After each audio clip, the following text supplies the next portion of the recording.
Hello, everybody. AVM Superhero here. How you guys doing today? We did it.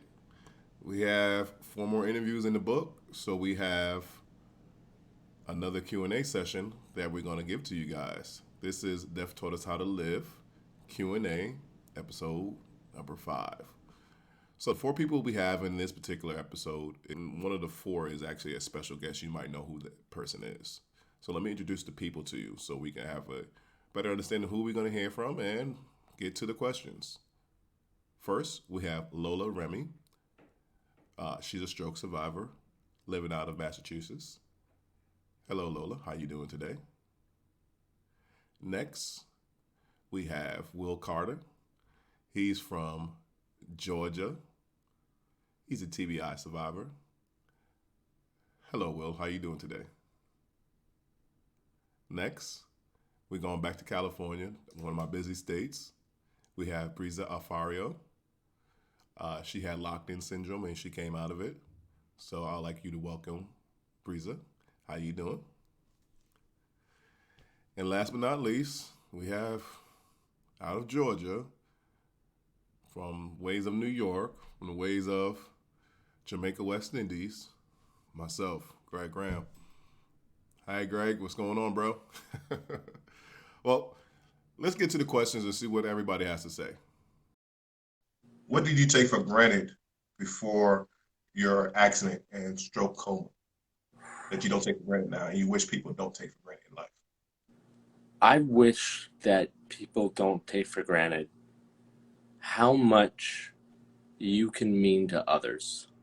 Mm. Um, I was blown away, and am always blown away by my family, my friends, or just an interaction with a person that I just met. What an impact that, again, not self-aggrandizing, but just how we can be used to impact others. We have so much power, and I totally took that for granted before my accident. Do you feel different about life? Yes. Is that short enough? I feel different in some ways and not so in different ways. This may be a longer than 30-second answer, but one of the things that about death is that it's been teaching me for a long time. My parents both died before I was 14 at different times.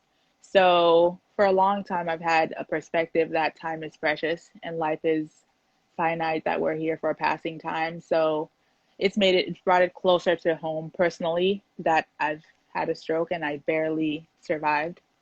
But I've been pretty clear on the finiteness of life for a long time. So I wouldn't say it's been a drastic shift in that respect, but definitely has made it more personal in that way. Is this a blessing or a curse? It's definitely a blessing. I see things much more clearly. Like you got to really understand. Like I had 4 houses, I had 3 cars, a wife, beautiful wife, 2 beautiful children, go on vacations and all-inclusive resorts, first-class flights. I wasn't happy. I don't have any of that now. I barely have enough money to feed myself each and every week, but I'm happy. I'm truly happy because I'm living life how I want to live it. It's like before I had my stroke, um, and a lot of people might think the same way.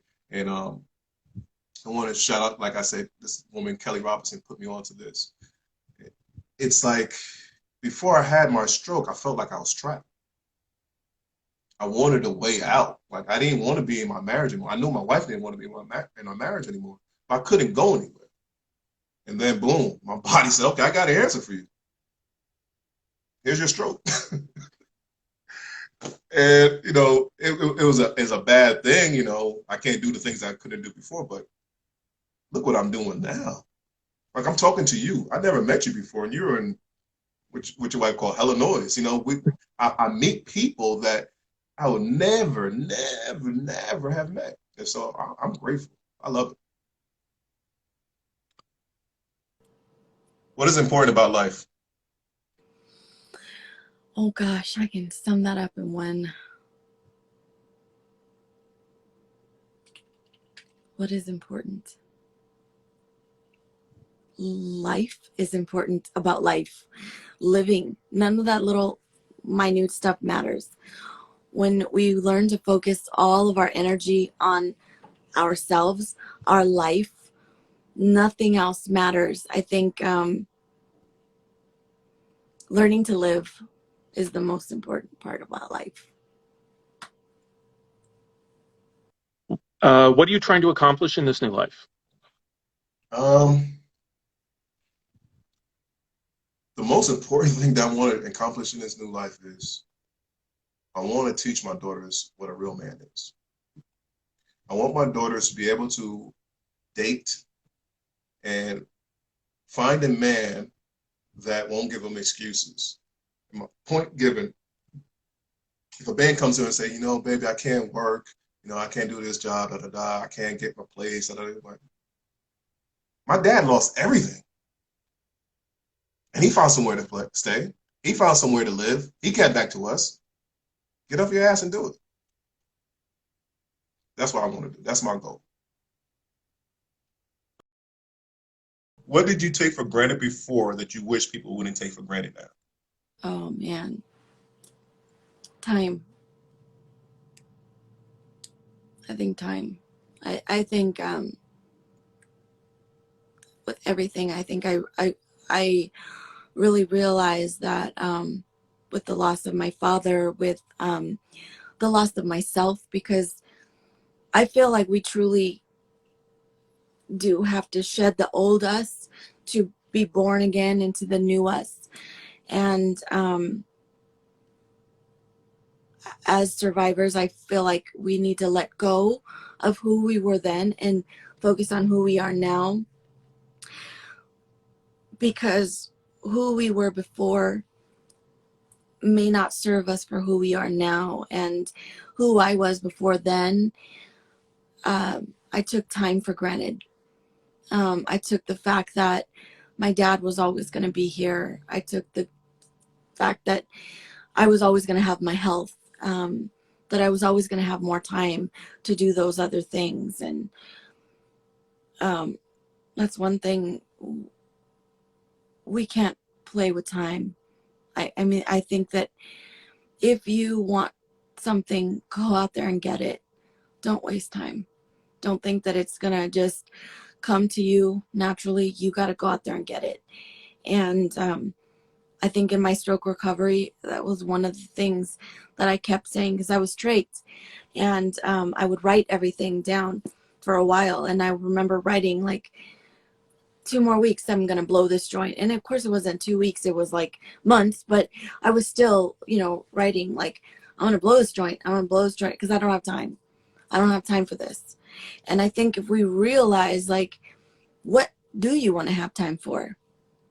Focus on what you want to have time for. Like, I don't think people realize you can do that. You can stop and think, what do you want? What do you want? I know that you're like, doing what you got to do to survive and running that hamster wheel a lot of times. Like, that's what I was doing back when I was living in New York and working in the beauty industry. I was just running. But what do you want? What do you really want? Because time will go away. Like, you're not guaranteed all the time. So what do you want to do? I think appreciate time. What are you trying to accomplish with this new life? I'm trying to accomplish this new life to lead others to a place of their best life, to help others love themselves, and ultimately through that love other people. This might be a tearjerker, so prepare yourself, okay? Who would have been most impacted if you had died? And how's the relationship with that person now?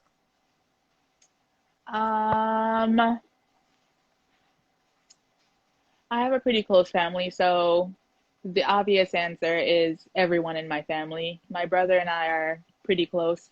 Like I mentioned, our parents died when we were very young, so we had each other for a long time, period. So I don't want to take anything from that. But a second part of the answer is people I don't even know yet, honestly. I think because of what my goal and purpose is in life, is that my always every day is how am I making the world better for people that I don't even know? What can benefit me and benefit others at the same time? Ideal. Some people that I know through my yoga community put together a little video, and somebody sent me a video about just little greetings from everybody that we knew that we'd work with. Right now, I said I work with women who are survivors of abuse. I'm also working on a project to help incarcerated women file for clemency. Most of them are survivors themselves. So I'm very committed to that kind of work, that project. And when I was in the ICU, they sent me some meditations that they'd read. The first one was actually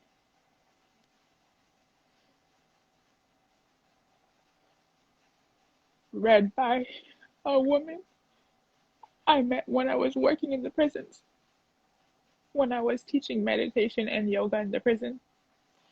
And she just said a couple of words about how I'd impacted her life and how meeting me had been so helpful in her transition from prison to the outside world and all of that. And so I was like, wow, this is somebody I haven't even thought about in a decade at least, because that was a long time ago before I was even practicing law.